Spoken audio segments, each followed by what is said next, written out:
Hello everyone, I have a letter here dated July 20th, 2018 from David Hinkson for Mark Levin. It says, "Hello, my name is David Hinkson. I have listened to you for many years from prison. You truly are the great one, Denali. I have been very impressed with your efforts to proceed with an Article 5 Convention of the States, as this really needs to get done. I have noticed that most people have never actually read the U.S. Constitution. Back in 1988, I also noticed Article 5, and at that time, I also took notice of the 7th Amendment and Article 4, Section 4. I also myself used to do a talk show between 1988 and 1995 called The David Hinkson Show on the WWCR and other frequencies. I interviewed many interesting guests during this run as a host, example Right Way Law and Bill Benson, who wrote the book The Law That Never Was. And in fact, I interview many of the guests that spoke on Coast to Coast when Art Bell still had control. I never went to law school officially like you, but as I type over 120 words per minute and as I was trying to broker a deal to sell some fertilizer to China, met the late George Grazady. And at this time we became partners in this venture. In the end, I ended up working as a volunteer as an unlicensed paralegal with George Grazady, 1988 to 1993. The late George Grazady was really a conservative Christian man, even though he was the real so-called mob attorney that represented the Stardust. See the movie Casino. George graduated from the University of Law in Chicago, as all Al Capone had actually set aside funds to pay for his godson's college. George used to go to Uncle Al's home on many Sundays for Sunday dinner, and as his father was Al's enforcer, George used to have a real original hand-painted picture of Al Capone hanging on his wall in his office. Note that now his junior partner is still alive and practicing law in Las Vegas. His name's Scott Cantor. I also became good friends with the late Charles Crum, who was a retired law professor, as he actually lived with me in my home for 7 years as I was running a board and care facility. He died when he stepped out in front of a bus. During the same period of time, I met the late George E. Mitzel, who used to own 1,200 gas stations and an oil refinery on the West Coast during the World War era II.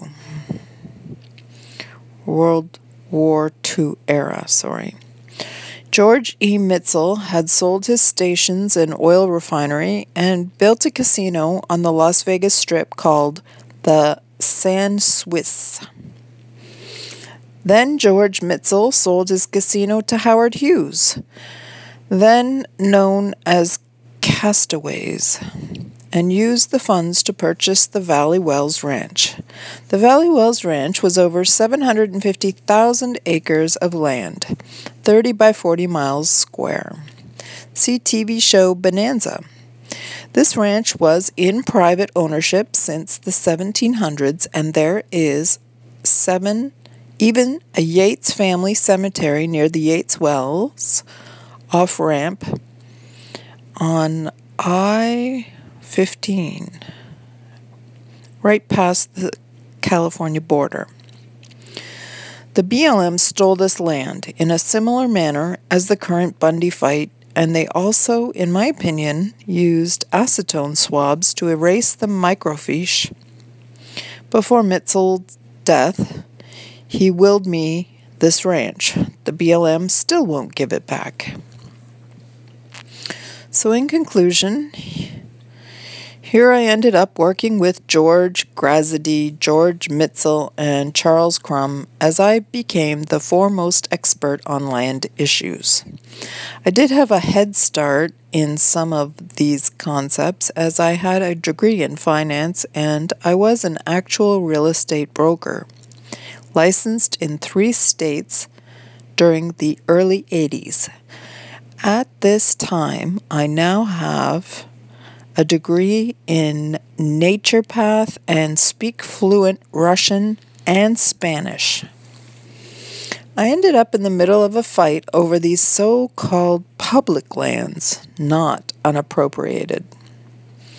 As I worked with these people to save the Valley Wells Ranch, George Grasady taught me how to do legal research in the Clark County Law Library.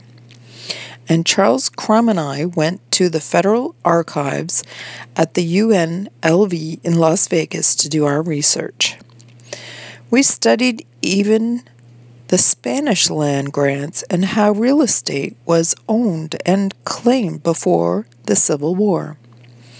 So, at this time, it is my opinion that I'm the foremost expert in the United States on pre-Civil War land law. Maybe I'm a Denali of pre-Civil War law. Therefore, I ended up actually doing the Sagebrush Rebellion briefs against the BLM. These briefs actually won, as the federal government surrendered. We won, as in all reality, they did not want to have the correct argument brought on or heard in court. These Sagebrush Rebellion briefs are still available for your preview, if you would desire to see them.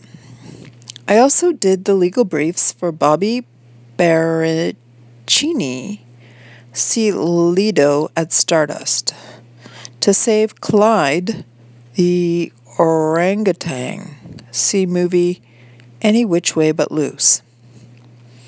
In summary about these Sagebrush Rebellion briefs, I was able to prove that the federal government never owned or even had the right to own or even control any of the public lands in question.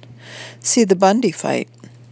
In fact, I can prove that they do not own Yellowstone National Park. Maybe this is why this agency is now called the Bureau of Land Management. In these legal briefs, I used arguments and concepts like the equal footing doctrine that states that anything that is given to one state must be given to all states under equal footing. Did the state of California, Texas, or even Maryland ever give up 88% of their lands in a grant of statehood? No. As the 10th Amendment would have established this. In a Supreme Court case in the 90s titled New York versus United States, the U.S. Supreme Court has stated that even with consent, quote, a state cannot agree to any scheme or surrender any of her rights or privileges pursuant to the separation of powers. Before the Civil War, ownership of land was based on what is called an abstract of title. This concept was protected by the 7th Amendment of the Constitution, which states that any controversy that exceeds $20, the right of a common law trial shall be preserved. Note that nowhere in the Constitution was the United States government ever officially granted the right to claim or control these so-called public lands, except for the lands known as the District of Columbia. See Article 1, Section 8, Clause 17. Note that pursuant to Article 1, the only lands that the U.S. is shown to be able to claim are for needful forts and dockyards. Even the Department of Interior was originally created for the sole purpose of managing and regulating lands within only the interior of the District of Columbia and/or territories that are still owned or controlled by the United States. See Puerto Rico. So, we now have the federal government keeping and or claiming 88% ownership in any state that joins the Union. Also, before the Civil War, land was originally claimed by filing a deed poll. A deed poll is a deed whereas you deed yourself the property in the name of our Savior, Jesus Christ, as Jesus, who really owns the property. Now, if any person has laid a prior claim to your property or has a previous right to your property, you are entitled to have this dispute settled via a court that can only be venued in the common law. See Seventh Amendment. These concepts are lost, but I have found a case where even after the Civil War, a DP claimant was arguing with a new pat claimant who had gotten a U.S. patent, and the de facto U.S. Supreme Court officially ruled that the deed poll was superior to a patent. In my opinion, all of the laws that were passed prior to the Civil War are still valid and take precedent over post-Civil War law. It is my opinion that the Bundys actually own the land in question, as the BLM does not and has no real legal right to the title of these lands. The Bundys are thus actually protected by the Seventh Amendment, as this controversy exceeds $20. If you doubt what I have to say about this issue, then I would challenge you to answer my Sagebrush Rebellion brief that was done for the late Douglas Noland, as is available for your purview.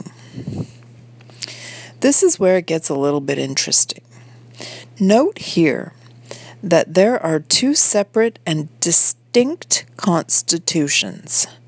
The first created constitution was created by the original 13 republic states under their power to create treaties as common law treaty. The actual venue for these republic states was solely in the common law, not statute law. See Seventh Amendment, Article 4. This is why the Seventh Amendment specifically states that all controversies that exceed $20 shall be venued, only in the common law. The second Constitution was created in 1913 by the Progressives, as it is a document that was plagiarized to become the new corporate bylaws for this new phony progressive scheme and corporation that is now known as the United States Constitution or the U.S. Constitution. So, really, there are two different and separate and distinct constitutions.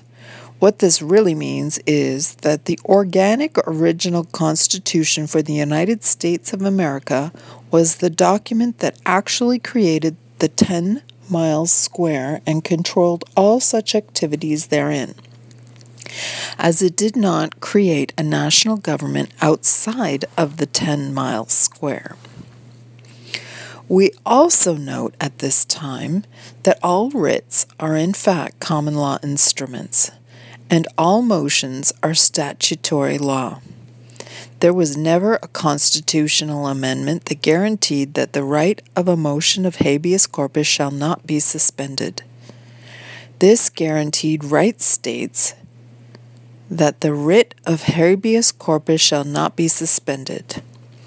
To now cancel the common law habeas corpus and replace it with statutory 2255 or 2241 motion violates the guarantee of a republican form of government. See Article 4, Section 4 and 7th Amendment. In both said constitutions plagiarized text and organic.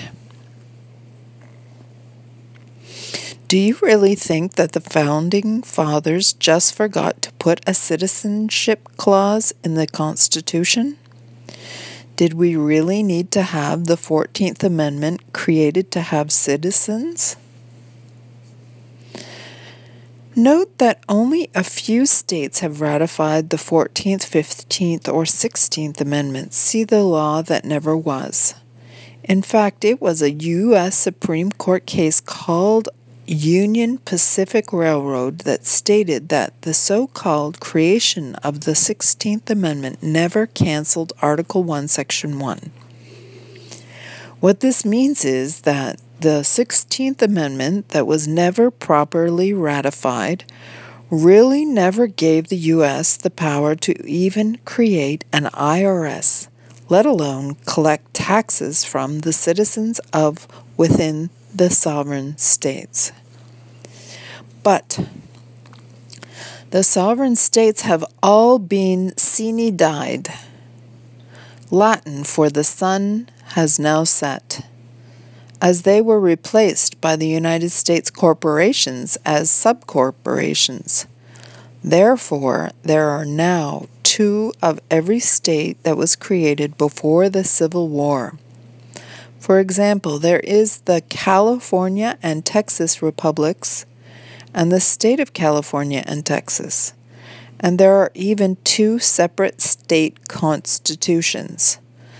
But in the states created after the Civil War, like Nevada, there is only 1 of them, as they were created after the Civil War. So here's my question for you. You state that you want to have an Article 5 convention of the states. Which constitution are you going to use, as both are worded the same? Really, to get rid of all of this fraud, you really need to bring back the real Republican form of government and cancel the U.S. corporation. I have noticed that even when I joined the U.S. Navy, I gave the oath saying, I swear to honor and uphold the Constitution of the United States for America, and protect her against all enemies, foreign and domestic. I just did not realize that I was committing treason as I graduated from boot camp, as I was now working for the domestic enemy. But I have repented of this crime. So, now in all reality, as you cannot be a citizen of a corporation, the people of this land now have no citizenship. There has been an ongoing scheme from the beginning to steal the wealth and enslave the people, and this scheme was created and was funded by the bankers and their stoolies. We now live in a country where you cannot own any real estate, as the corporation owns it. The lands in every state were stolen by the carpetbaggers under Abe. If you buy a car, you get a certificate of title. I want a title, not a certificate. How many lentil beans do you have? If I give you a certificate of lentil beans, note that the word of is used to achieve all of these schemes. Certificate of title, State of California, and even the churches have been oved. Now, when you go to the recorder's office, you are appointing an attorney.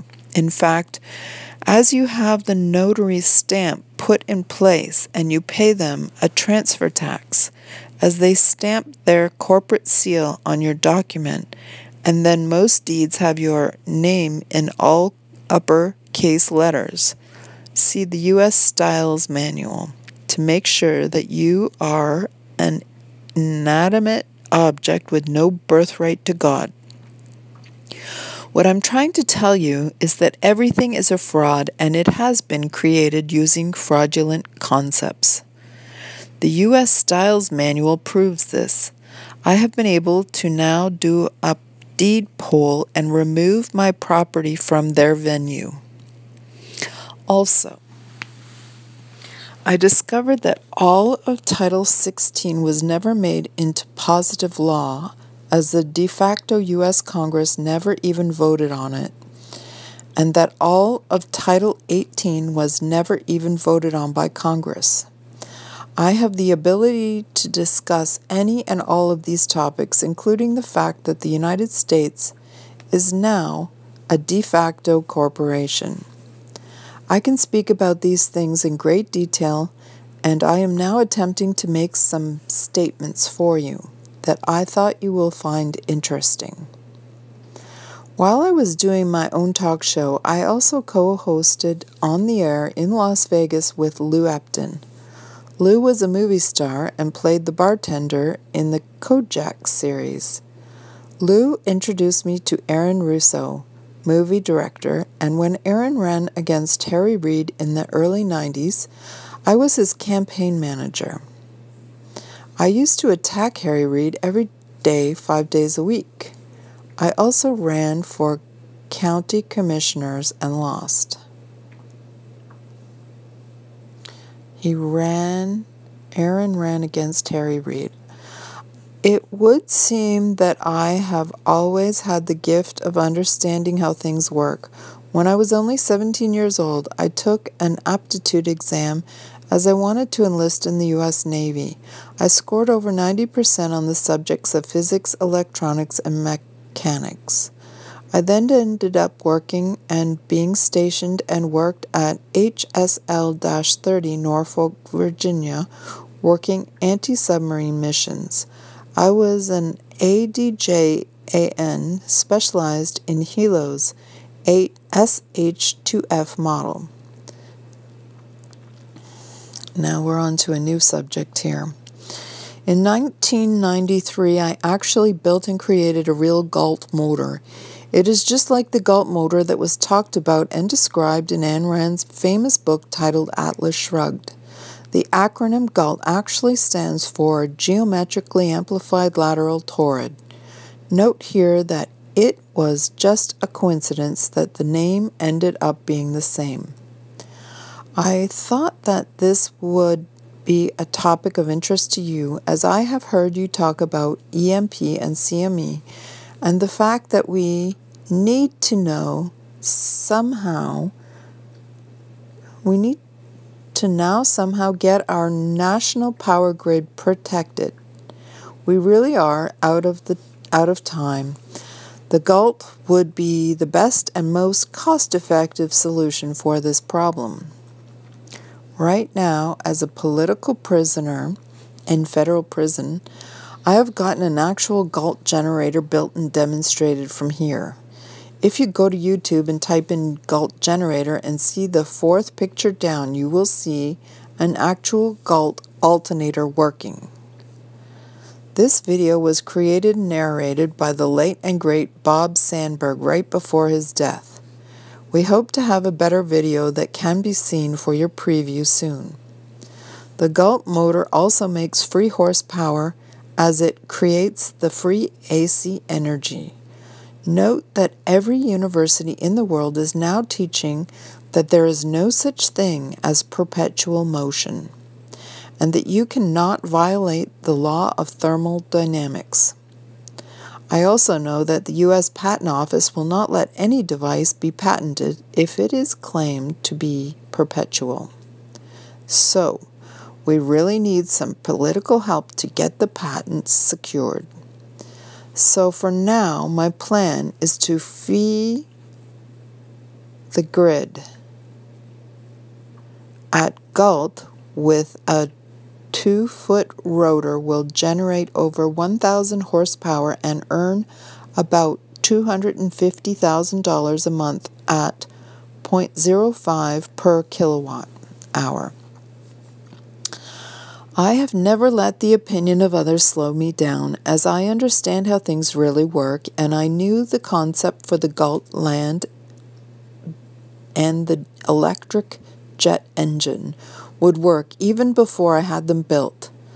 The GALT motor could also now be used to provide electric energy and even charge an electric car while you drive it. So now there will not be a need to plug the vehicle in. The GALT would also replace need for the nuclear reactors in all of the subs and aircraft carriers, so there are many military ramifications. In 1993, I also tested a new electric jet engine, DC, that makes its own power as it runs, and to slow it down, you have to separate the self-feeding circuit. The electric jet engine would also replace the internal combustion engine in all motor applications, including jet engines in all aircraft. We now will not need to have large batteries in the electric cars of the future. I have written President Trump a couple of letters to tell him about my Galt motor. I had Bob Sandberg try to get a venture capital loan from the InQtel.org CIA lender, and we got no response back. The problem is that no one really believes that a person in prison could have invented these concepts. I now believe that I have all of the missing Tesla technology. I also believe that the powers to be really do not want the cost of energy to go down. New subject. In the past, I created a business called Waterose for the sole purpose of having a product that I could sell on my radio talk show to pay for airtime. But things got a little bit out of control when I discovered that the copper was and is the real product that will remove and kill all viruses and parasites within 2 hours. I used to give out free samples of these Waterose products, and I collected over 1,000 testimonials. The FDA decided to put me in prison to shut me up. Well, as I had broken no laws, they brought in a man named Leroy Swisher, who testified that I had hired him to be a hitman to kill federal officials. Now, Mr. Leroy Swisher was actually in a coma in the VA hospital when he said that I did this crime. Also, my passport showed that I was actually in Russia, so they hid my alibi and his medical records. They transported me to Boise, Idaho for the roast. In summary here, I have never done any crime, and I'm very proud of all my past work and achievements. While I was in Russia, I went to see a doctor named Dr. Gold, who had fled the U.S. after he found a new cure for cancer. He is now practicing medicine in St. Petersburg, Russia. I then spent many months and even years doing clinical studies in Russia and other countries and gave a series of lectures on infectious diseases while working with the Doctors Without Borders. My last lecture was in XHAR Cove, Ukraine, as I spoke about infectious diseases at the Symposium of Infectious Disease in the Baltic States. Now from prison, have gotten further testing done on this non-toxic copper product and have discovered that cancer has now removed cancer from 3 different patients. In the past, we also had a report that the copper product had abated a condition of sickle cell. I learned that copper, zinc, calcium, and magnesium are the only elements that can be found in all of the fluids through the entire body system, and as such, the copper now has the ability to travel across all boundaries, including the blood-brain barrier. For example, I had a cousin who had a lung infection, and I had him drink some of the copper product, and within 2 hours his lung infection was gone. It would seem that it was able to enter the lung via the phlegm that is secreted into the lung cavity in order to neutralize the acidic crystalline neurotoxins that are being secreted by the pathogens. We even saved a doctor that had a brain-eating amoeba that he acquired while working in Africa for the Doctors Without Borders. As you read this letter, note that there is no known cure for this condition. I learned that I could make a zinc product that would stop the sexual replication of all viruses within 15 minutes, and the calcium metal water masks the actual symptoms of a virus by absorbing these acidic crystalline neurotoxins. I have now wanted to work with a person like you and have you use these mineral products like the copper in the very same way that I used to use them. And that is to fund a talk radio show. I thought about offering it to Alex Jones, but I noticed that he is selling silver water to pay for his airtime, and he never responded to my letters. At this time, I no longer would promote drinking any silver water, as I have learned that it does not cross the blood-brain barrier or even the spinal barrier, as it really stays localized and stains the cells, and silver does not kill any parasites.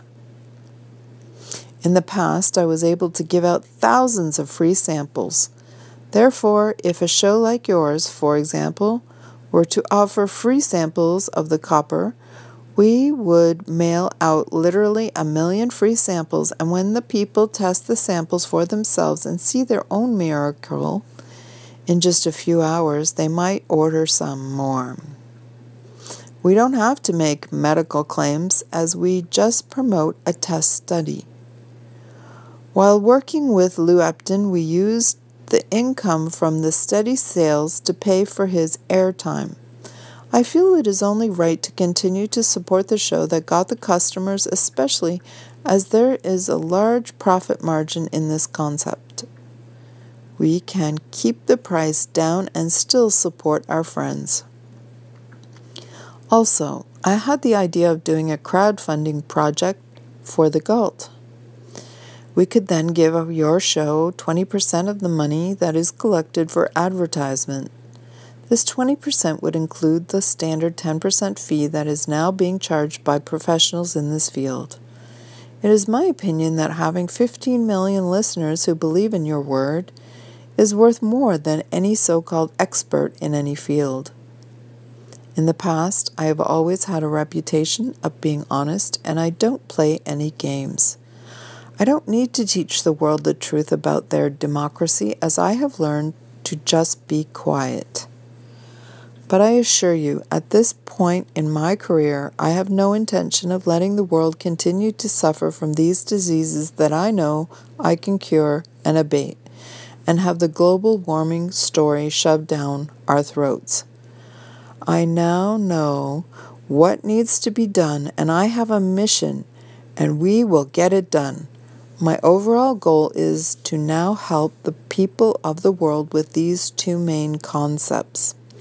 One of the things that we could do is ask people to donate just $1 to a fund to maybe a Harden the Grid campaign, build the first large Galt motor, rebuild the burned-down Waterause factory. We could even offer people the right to enter into a co-generation contract with our nonprofit called the Green Conservancy.